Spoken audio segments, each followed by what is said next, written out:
Aming dakilang Diyos, lumalapit kami sa iyo ng may pagpapakumbaba at pusong puno ng pananampalataya.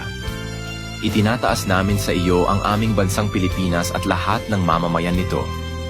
Pagpalain mo po kami ng kapayapaan sa gitna ng mga pagsubok.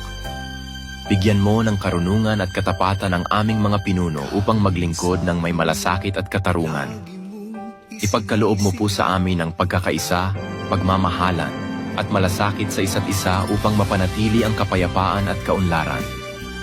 Panginoon, patatagin mo ang aming pananampalataya, lalo na sa panahon ng pagsubok.